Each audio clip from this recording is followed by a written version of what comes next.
The explosion hit like thunder, a deep, echoing boom that rattled the windows and sent every car alarm in the neighborhood screaming. People rushed outside in panic, pajamas, slippers, coffee mugs still in hand, all staring at the rising smoke pouring out from Karen's perfect white garage. And there she was, standing in her driveway, wild-eyed and furious, waving her arms like the world had betrayed her, screaming about faulty firewood and demanding to know who sold her the logs that just turned her fancy patio heater into a bonfire.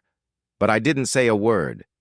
I just stood on my porch watching the chaos unfold, pretending to be as shocked as everyone else, because deep down, I knew exactly what happened, and that's when I realized sometimes karma just needs a little engineering. But let me start at the beginning. Before we dive in, let me know where you're listening from today. You'd never guess Maple Ridge Estates could explode like that. On the outside, it looked like the perfect little community. Manicured lawns, pastel mailboxes, and neighbors who waved just a little too cheerfully every morning. But perfection's funny. It's usually a cover for pressure.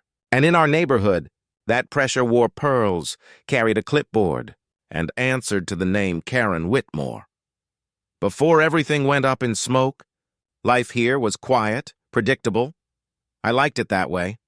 My name's Frank, and I've lived in Maple Ridge for 6 years. I'm a retired engineer, the kind of guy who prefers the sound of a saw over small talk. My days were simple. I'd wake up early, brew strong coffee, and spend hours in my garage workshop shaping wood into something useful. Birdhouses, benches, little shelves for the neighbors who appreciated handmade things. The one rule I had for myself was simple. Don't bother anyone, and don't get bothered. That worked. Until Karen showed up. Karen Whitmore was the self-appointed queen of Maple Ridge. Mid-50s, perfectly ironed blouses, a gold HOA badge that she treated like a sheriff's star. You could hear her before you saw her. The clack of heels on pavement. That sharp voice slicing through the morning calm. She'd show up with her clipboard and that tight smile that never quite reached her eyes. If your trash can was left out 5 minutes past pickup, she'd fine you. If your grass grew half an inch too tall, she'd send a friendly reminder. And if you dared paint your fence without approval, well, good luck. At first I thought it was almost funny. Like she took her power a bit too seriously, but what harm could she really do? Then, one Thursday afternoon, she marched right up my driveway while I was stacking fresh-cut firewood. "Mr. Castle," she said, voice dripping with fake sweetness. "I'm afraid this pile violates Section 3B of our neighborhood aesthetic code. Firewood should be stored out of sight." I wiped my hands on my jeans. "It's firewood, Karen. I burn it every winter." "It's not a sculpture." She scribbled something on her notepad. "I'll have to issue a fine. $25 per day until it's removed." I couldn't help but laugh. "Well, then you might as well fine Mother Nature, too. Those trees are guilty of existing." She didn't laugh back. That's when I realized Karen wasn't joking, and she wasn't going away. A week later, something strange happened. A few of my stacked logs were missing. At first, I figured maybe I'd miscounted. But then it happened again, and again. Every couple of nights, a few pieces of firewood would vanish. Not enough to make a scene, but enough for me to notice. Now, I'm an engineer by trade. I believe in measuring, not guessing.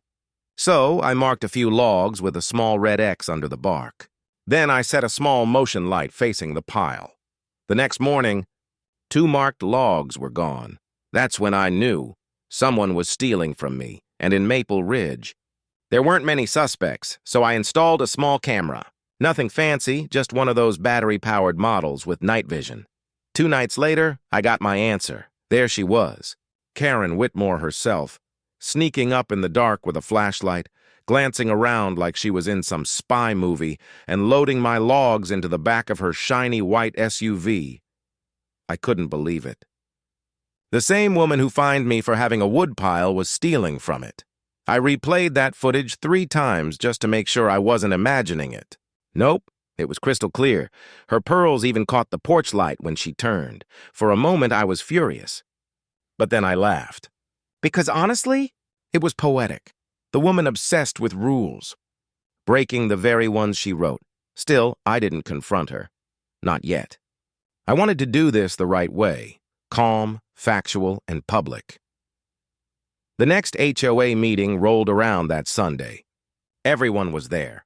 About 24 neighbors crammed into the community center, sipping lukewarm coffee and trying to look interested. Karen stood at the front like a CEO about to give a PowerPoint. She adjusted her glasses and started rattling off violations. When she got to my name, her tone sharpened. "Mr. Castle has been repeatedly warned about the improper storage of firewood," she said. "As of this week, fines total $175. I raised my hand. Calm, polite. "Actually, before we continue, I'd like to share something with the group."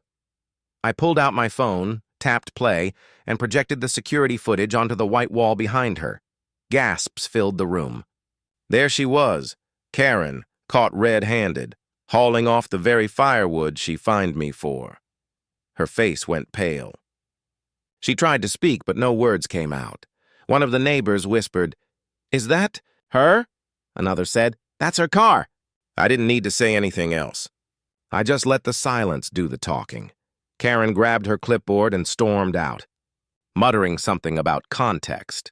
For the first time, Maple Ridge was quiet, the good kind of quiet. But peace never lasts long around people like her. 2 days later, I got a letter taped to my door. Notice of HOA violation, unauthorized security equipment. Apparently, Karen had found a new rule to weaponize. According to her, cameras disrupted the aesthetic harmony of the neighborhood.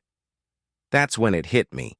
No matter how reasonable I tried to be, Karen wasn't interested in reason. She was interested in control, and if reason doesn't work, lessons have to be learned. Now, I'm not the revenge type, but I am an engineer, and engineers solve problems. So one late night in my garage, while the radio hummed quietly, I started sketching. The idea wasn't dangerous, just educational. I took a few hollow logs and filled them with small, safe chemical pouches, the kind used for fireworks, the ones that make a loud pop and smoke but don't harm anything. Think of it as science fair material with attitude. When heat reached them, they'd flare up for a few seconds, loud enough to shock someone, harmless enough not to cause real damage. I called it the Firewood Project, a harmless bit of karma wrapped in oak and irony.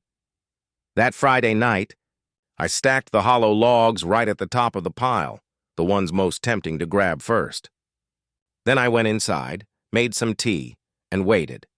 Sure enough, around 11:45 p.m., headlights crept down my driveway. I peeked through the curtain. Karen's SUV. She stepped out quietly, glancing around, and started loading my wood again. I couldn't help but smile. "Some people never learn," I whispered to myself. When she drove off, I went to bed, slept like a baby. The next afternoon, the neighborhood exploded, literally. A thunderous boom echoed down the street. I stepped out onto my porch and saw black smoke curling from Karen's garage. Neighbors poured outside, shouting, phones recording, everyone trying to figure out what happened. Karen was in full meltdown mode, waving her arms, screaming that her firewood just combusted on its own. Fire trucks arrived within minutes. No one was hurt, not even close, but her fancy heater and deck furniture were toast. I stood there sipping my coffee, pretending to look concerned. Inside, I was calm, satisfied, because karma had finally done what I couldn't. In the days that followed, Karen disappeared from HOA duty. No more letters, no more clipboard strolls. Her power and her reputation went up in smoke with that patio. The neighborhood slowly went back to normal. People started smiling for real again. Kids played in the cul-de-sac without her complaining about noise levels. As for me, I rebuilt my woodpile a little taller this time. No fines, no arguments. Sometimes I'd see Karen drive by, quieter now, humbled. She'd avoid eye contact. I never said a word. I didn't need to, because some lessons don't need explanations. Some people only understand consequences, and in a place like Maple